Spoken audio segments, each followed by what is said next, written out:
Hey everybody, welcome to Medical Doc. Myself Sarang Jagtap, and today you are gonna know about the evolution of teeth. So let's get started.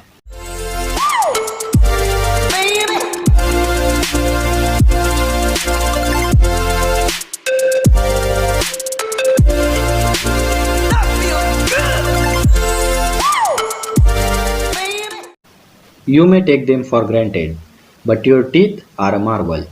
They break up all your food over the course of your life while being strong enough to withstand breakage themselves.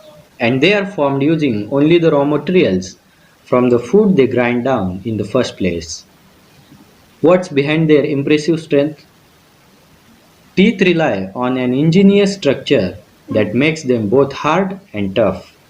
Hardness can be thought of as the ability to resist a crack from starting, while toughness is what stops the crack from spreading. A very few materials have both properties. For instance, glass is hard but not tough, while leather is tough but not hard. Teeth manage both by having two layers: a hard external cap of enamel made up almost entirely of a calcium phosphate, and beneath it a tougher layer of dentin, partly generated from organic fibers that make it flexible. This amazing structure is created by two types of cells: amyloblasts that secrete enamel and odontoblasts that secrete dentin. As they form teeth, odontoblasts move inward while amyloblasts move out and slop off when they hit the surface. For enamel, this process produces long, thin strands, each about 60 nanometers in diameter.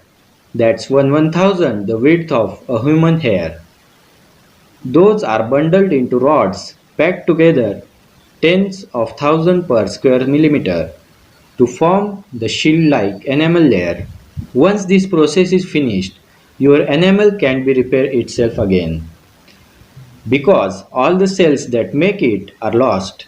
So we are lucky that enamel can't be easily destroyed. Odontoblasts use a more complex process, but unlike amyloblasts, they stick around, continuing to secrete dentin throughout your life. Despite the differences in teeth across the mammalian order, the underlying process of tooth growth is the same whether it's for lions, kangaroos, elephants, or us. What changes is how nature sculpts the shape of the tooth, altering the folding and growth patterns to suit the distinct diets of different species. Cows have flat molars, teeth, and parallel ridges for grinding tough grasses. Cats have sharp crest molars like blades for sharing meat and sinew. Pigs have blunt, thick ones useful for crushing hard roots and seeds. The myriad molars of modern mammals can be traced back to a common form called Tribosphenic, which first appeared during the dinosaur age.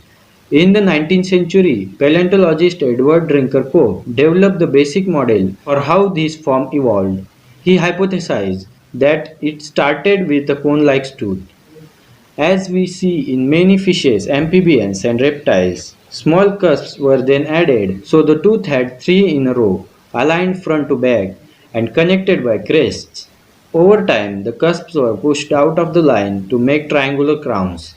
Adjacent teeth formed a continuous zigzag and crest for slicing and dicing. A low shelf then formed at the back of each set of teeth, which became a platform for crushing.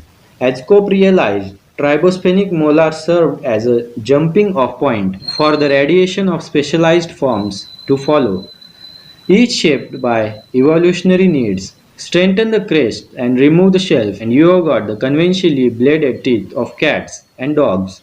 Remove the front cusps, raise the shelf, and you have got the human molars. A few additional tweaks get you a horse or cow tooth.